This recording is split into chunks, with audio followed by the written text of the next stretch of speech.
रात का खौफनाक सन्नाटा, मूसलाधार बारिश और रोजवुड विला के अंदर गूंजती मौत की आहट। कोई बचाओ!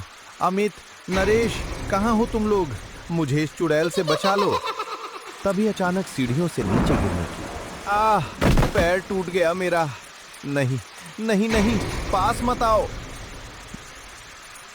मुझे जाने दो माया, मुझे ये सोने का ब्रेसलेट नहीं चाहिए।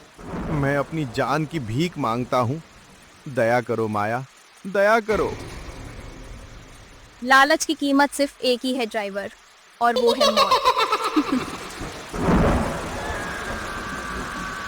रोजवुड विला के अंधेरे में दफन हुई उस चीख को अभी कुछ ही दिन बीते थे कि उसी हाईवे के खौफनाक सन्नाटे को चीरती हुई आगे बढ़ रही थी एक और बदकिस्मत कैब, और स्टीयरिंग व्हील पर हाथ रखे बैठा था माया का अगला शिकार, विक्रम।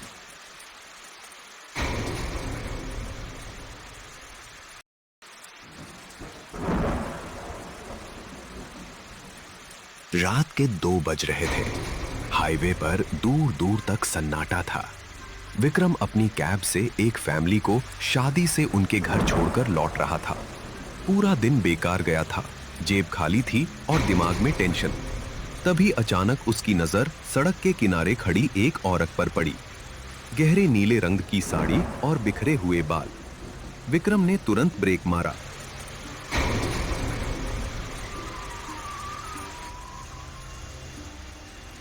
गाड़ी रुक चुकी थी। विक्रम ने बाहर खड़ी लड़की को देख सोचा कि अगर एक सवारी और मिल जाएगी तो आज का खर्चा आराम से निकल जाएगा। थकान और जल्दीबाजी में उसने बस एक सरसरी नजर डाली। उसने लड़की का चेहरा तो देखा, लेकिन उसकी आंखों की तरफ ध्यान ही नहीं दिया, जो इस वक्त पूरी तरीके से लाल हो चुकी थी। कहाँ जाना है मैडम? इतनी रात को अकेली खड़ी है। शहर के आखिर में रोजवुड विला, चलोगे? Rosewood villa? हाँ मैडम, बैठिए, छोड़ देता हूँ। आंखों पर चश्मा चढ़ाए वो पीछे की सीट पर बैठ गई। विक्रम बीच वाले शीशे से बार बार उसे घूर रहा था। तभी उसने अपना बैग खोला, एक महंगा फोन निकाला और किसी को मिलाया। हेलो, रागिनी? हाँ, मैं विला पहुंच। नहीं यार, आनंद 2 दिन के लिए शहर से बाहर गया है। आज रात मैं उस बड़े से बंगले में बिल्कुल अकेली हूँ। तबीयत खराब है। चलो ठीक है, मैं देख लूंगी। फोन कट गया, लेकिन विक्रम के दिमाग की बत्ती जल गई। खूबसूरत औरत, आलीशान बंगला, और आज रात वो बिल्कुल अकेली है। विक्रम के इरादे तुरंत बदल गए। कुछ देर बाद कैब रोजवुड विला के जंग लगे लोहे के गेट के सामने रुकी। पूरा बंगला अंधेरे में डूबा था। माया बिना कुछ बोले उतरी और विला के खुले हुए दरवाजे के अंदर चली गई। अरे मैडम, पैसे तो देती जाओ। माया ने पीछे मुड़कर भी नहीं देखा। विक्रम गुस्से में गाड़ी से उतरने ही वाला था कि तभी उसकी नजर पिछली सीट पर पड़ी। वहां एक हीरो से जड़ा सोने का भारी ब्रेसलेट छूटा हुआ था। भाई साहब, ये तो असली सोना है। किस्मत खुल गई मेरी। लेकिन मैडम तो अंदर अकेली है। ब्रेसलेट लौटाने के बहाने अंदर जाता हूं, बाकी माल भी साफ कर दूंगा। विक्रम दबे पांव विला के अंदर घुस गया। विला में अजीब सी सड़न की बदबू थी। ऊपर की मंजिल से पानी टपकने की आवाज आ रही थी। टप टप टप। विक्रम रेंगते हुए ऊपर पहुंचा। सामने वॉशरूम का दरवाजा आधा खुला था। अच्छा, तो मैडम बाथरूम में है। जैसे ही बाहर आएगी गर्दन पर चाकू रख दूंगा। तभी वॉशरूम के अंदर से सड़े हुए मांस की इतनी भयानक बदबू आई कि विक्रम का दम घुटने लगा। उसने नाक बंद की और धीरे से दरवाजे के अंदर झांका।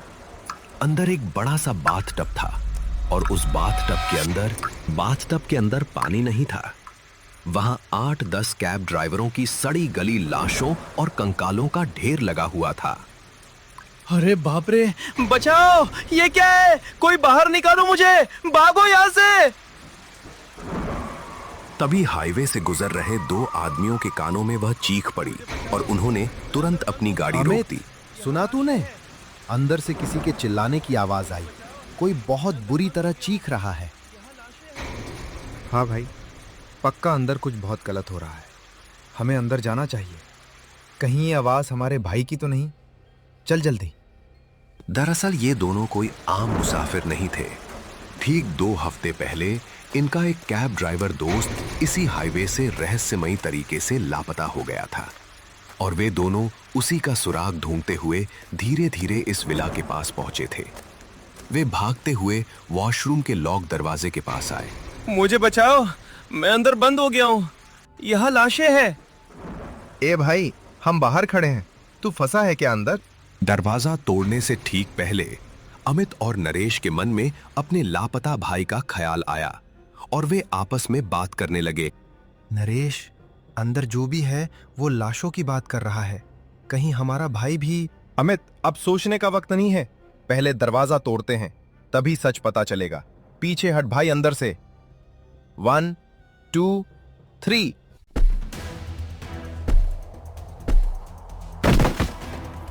छी, कितनी भयानक सड़न की बदबू है यहाँ। दम घुट रहा है मेरा।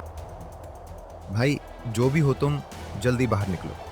यहाँ 1 सेकंड भी रुके तो बदबू से मर जाएंगे। भागो बाहर।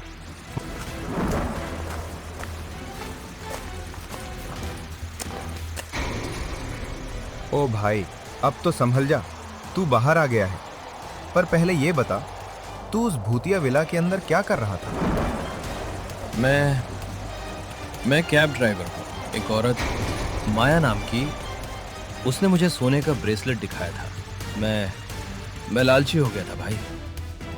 मैं अंदर उसी बुरे इरादे से चाकू लेकर गया था कि उसे डराकर ब्रेसलेट छीन लूंगा, पर अंदर तो मौत का खेल चल रहा है।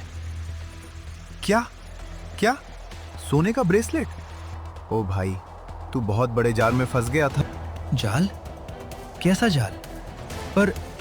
पर तुम दोनों यहाँ क्या कर रहे हो? तुम लोग कौन हो? हम लोग यहाँ अपने भाई को ढूंढने आए हैं। वो भी एक कैब ड्राइवर था जो ठीक 2 हफ्ते पहले इसी हाईवे से रहस्यमयी तरीके से लापता हो गया था। उसका सुराग ढूंढते हुए हम यहाँ पहुंचे हैं। क्या? 2 हफ्ते पहले कैब ड्राइवर? हाँ भाई, क्या तूने कुछ देखा है? बोल, कुछ जानता है तू हमारे भाई के बारे में? मुझे माफ कर देना भाई।